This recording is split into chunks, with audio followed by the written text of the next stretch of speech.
provinces. The second called for rejection of the proposed Anglican covenant, which gives authority, or which would give authority, over all jurisdictions in the communion to a standing committee dominated by primates from other churches.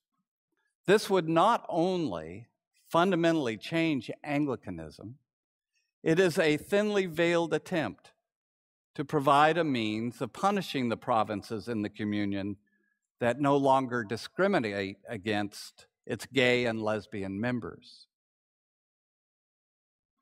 As I prepared this sermon, I did not know the outcome, but the outcome is not critical to my point about conflict.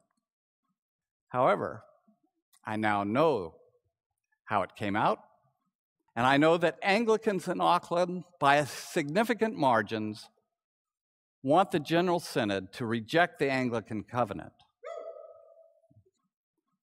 and do want to end discrimination against those in the LGBT community in a committed relationship who seek ordination.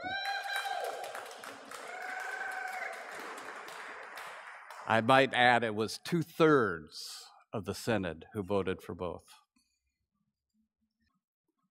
With Jesus as my example, I challenge us to welcome conflict that is about transformation. Without conflict, the results this weekend would not have happened. I know that because a number of people complained about our billboards. Conflict isn't the problem, but how we conduct it. Or as one preacher put it, conflict is inevitable. Combat is optional. At the end of today's gospel is something else Jesus didn't say, but which I think the disciples discovered very early on was true. For where 2 or 3 are gathered in my name, I am there among them.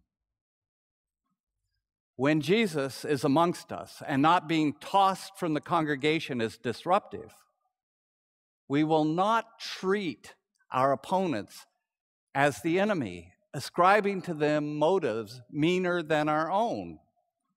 We will listen and seek to understand, building bridges, not burning them. We will pursue profound questions rather than seek practical answers. We will stop trying to correct the faults of others and work on our own. We will welcome diversity, justice, and peace. We will be more creative by letting go of fighting the existing reality to build a new one that makes the present one obsolete. Creative conflict gives us the opportunity to unleash God on the world and in our lives. Today, after the service, we are meeting as a congregation not to consider where we stand today or stood yesterday, but to envision the direction we wish to move. May it not focus on adiaphora, no matter how tempting it might be, but making Jesus present to a world desperate for his love embodied in us. To do so will likely invite conflict, but let us embrace it. Let that be what future generations say is our tradition. Amen.